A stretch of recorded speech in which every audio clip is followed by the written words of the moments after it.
भाइयों और बहनों, अगर आपने पीएम आवास योजना में आवेदन किया है तो यह वीडियो पूरा ध्यान से देखिए, क्योंकि आज जो बात हम करने वाले हैं वह सिर्फ एक सरकारी योजना की जानकारी नहीं है, बल्कि उस सपने की बात है जिसे आपने बरसों से अपने दिल में संजो कर रखा है। एक ऐसा सपना जिसमें बारिश की रात में छत टपकती न हो, बच्चों को डर के बिना सोने की जगह मिले और परिवार को यह भरोसा हो कि यह घर अब किसी का छीना हुआ नहीं है बल्कि उनका अपना है। इसलिए इस वीडियो को बीच में छोड़ने की गलती मत कीजिए, क्योंकि जो सच्चाई अंत में सामने आएगी वही तय करेगी कि आपका इंतजार खत्म होने वाला है या अभी थोड़ा और लंबा होने वाला है। भाइयों और बहनों, जरा एक पल के लिए अपने जीवन को याद कीजिए। कितनी बार आपने किराए के मकान में मकान मालिक की बातें सुनी होंगी। कितनी बार दिल में डर बैठा होगा कि अगर कल मकान खाली करने को कह दिया गया तो परिवार को लेकर कहां जाएंगे। कितनी बार बच्चों ने पूछा होगा, पापा हमारा खुद का घर कब होगा, और हर बार आपने बस इतना ही कहा होगा, बेटा सरकार की योजना में नाम डाला है, कभी न कभी तो आएगा। आज का यह वीडियो उसी कभी न कभी को आज या कल में बदलने की कोशिश है। देश में करोड़ों ऐसे परिवार हैं जिन्होंने प्रधानमंत्री आवास योजना में आवेदन किया, सर्वे कराया, दस्तावेज दिए, बैंक के चक्कर लगाए, पंचायत और नगर पालिका के दफ्तरों के बाहर खड़े रहे, लेकिन आज भी एक ही सवाल मन में घूमता रहता है, हमारा नाम कब आएगा, पैसा कब मिलेगा और क्या सच में हमें पक्का घर मिलेगा। सोशल मीडिया पर रोज नई अफवाहें चलती हैं। कोई कहता है सबको पैसा मिल रहा है, कोई कहता है योजना बंद हो गई, कोई कहता है बिना रिश्वत कुछ नहीं होता। इन सब बातों के बीच आम आदमी सबसे ज्यादा परेशान और भ्रमित हो जाता है। भाइयों और बहनों, आज इस वीडियो में हम किसी अफवाह की बात नहीं करेंगे, न किसी को झूठी उम्मीद देंगे और न ही डराएंगे। आज हम आपको जमीन से जुड़ी सच्चाई बताएंगे, वो सच्चाई जो सरकारी रिकॉर्ड में लिखी है लेकिन आम आदमी तक सही तरीके से नहीं पहुंच पाती। इस वीडियो को देखने के बाद आपको साफ समझ आ जाएगा कि आपका मामला किस स्थिति में है और आगे आपको क्या करना चाहिए। सबसे पहले यह समझना बहुत जरूरी है कि प्रधानमंत्री आवास योजना कोई एक दिन में पैसा देने वाली योजना नहीं है। इसमें कई चरण होते हैं: आवेदन, सर्वे, पात्रता जांच, सूची तैयार होना, बैंक से जुड़ी प्रक्रिया और फिर किस्तों में पैसा मिलना। इनमें से अगर किसी एक भी चरण में आपका मामला अटका हुआ है तो पूरी प्रक्रिया रुक जाती है, और अक्सर यही वजह होती है कि लोग सालों तक इंतजार करते रह जाते हैं। बहुत से लोग सोचते हैं कि हमने फॉर्म भर दिया, अब सरकार खुद पैसा भेज देगी, लेकिन हकीकत यह है कि फॉर्म भरना सिर्फ पहला कदम है। इसके बाद आपके परिवार की स्थिति, आपकी जमीन या मकान की हालत, आय, सामाजिक श्रेणी और दूसरे सरकारी रिकॉर्ड से मिलान किया जाता है। अगर इनमें जरा सी भी गड़बड़ी होती है तो नाम सूची में आने में देर लग जाती है। भाइयों और बहनों, एक बहुत बड़ी सच्चाई यह भी है कि हर आवेदन करने वाले को तुरंत लाभ नहीं मिलता। सरकार हर साल एक सीमित संख्या में घरों को मंजूरी देती है, इसलिए प्राथमिकता उन परिवारों को मिलती है जिनकी स्थिति सबसे ज्यादा कमजोर होती है, जिनके पास कच्चा घर है, जिनके पास शौचालय नहीं है, जिनकी आय बहुत कम है या जिनके परिवार में विधवा, दिव्यांग या बुजुर्ग सदस्य हैं। इसका मतलब यह नहीं कि बाकी लोगों को कभी लाभ नहीं मिलेगा,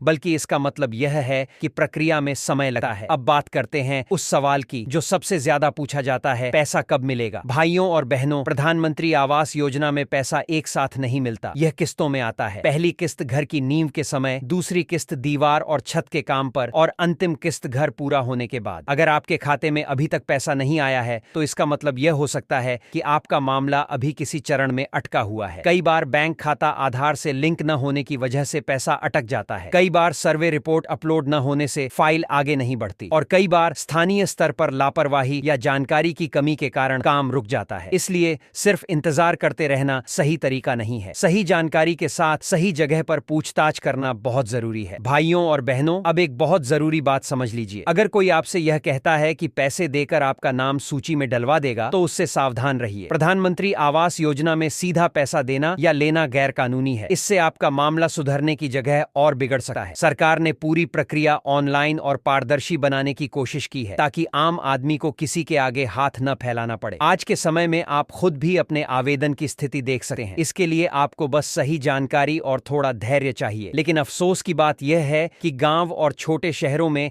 आज भी बहुत से लोग यह नहीं जानते कि अपनी स्थिति कैसे जांचें। इसी वजह से वे दूसरों की बातों पर भरोसा कर लेते हैं और निराश हो जाते हैं। भाइयों और बहनों, अगर आपका नाम अभी तक सूची में नहीं आया है तो घबराने की जरूरत नहीं है। इसका मतलब यह नहीं कि आपका हक खत्म हो गया है। कई मामलों में अगली सूची में नाम जुड़ता है, लेकिन इसके लिए जरूरी है कि आपके दस्तावेज पूरे और सही हों। आधार, राशन कार्ड, बैंक खाता, मोबाइल नंबर और जमीन से जुड़े कागज, इन सब का सही होना बहुत जरूरी है। भाइयों और बहनों, अब जरा ध्यान से इस हिस्से को सुनिए, क्योंकि यहीं पर ज्यादातर लोग गलती कर देते हैं और फिर कहते हैं कि सरकार कुछ नहीं करती। असल में सरकार की योजना चल रही होती है, लेकिन जानकारी की कमी की वजह से आम आदमी पीछे रह जाता है। यही वजह है कि आज भी बहुत से ऐसे परिवार हैं जिनका नाम पात्र होने होने के बावजूद सूची में नहीं आ पाता। सबसे पहले यह समझना जरूरी है कि प्रधानमंत्री आवास योजना में नाम आने के लिए सिर्फ गरीब होना ही काफी नहीं है। सरकार कुछ तय मापदंड देखती है, जैसे कि आपके पास पहले से पक्का मकान तो नहीं है, आपके परिवार की सालाना आय कितनी है, आप किस सामाजिक वर्ग से आते हैं और आपने जो जानकारी आवेदन के समय दी थी वह बाकी सरकारी रिकॉर्ड से मेल खा रही है या नहीं। अगर इनमें से किसी एक जगह पर भी गड़बड़ी होती है तो सिस्टम खुद ब खुद आपका नाम रोक देता है। बहुत से लोग यह नहीं जानते कि एक छोटी सी गलती जैसे आधार नंबर में नाम की स्पेलिंग अलग होना, बैंक खाते में मोबाइल नंबर अपडेट न होना या राशन कार्ड में परिवार के सदस्यों की सही एंट्री न होना, ये सब बड़ी समस्या बन सकती है। कागजों में यह छोटी बात लगती है, लेकिन सरकारी सिस्टम में यही छोटी बातें बड़ा रोड़ा बन जाती हैं। भाइयों और बहनों, अब बात करते हैं ग्रामीण और शहरी प्रधानमंत्री आवास योजना के फर्क की, क्योंकि यहाँ भी लोग कंफ्यूज रहते हैं। गांव में जो योजना चलती है उसे प्रधानमंत्री आवास योजना ग्रामीण कहा जाता है और शहर में जो चलती है उसे शहरी योजना कहा जाता है। दोनों की प्रक्रिया थोड़ी अलग होती है, लेकिन मकसद एक ही होता है, गरीब परिवार को पक्का घर देना। ग्रामीण योजना में ज्यादातर सर्वे और सूची ग्राम पंचायत के स्तर पर बनती है, जबकि शहरी योजना में नगर पालिका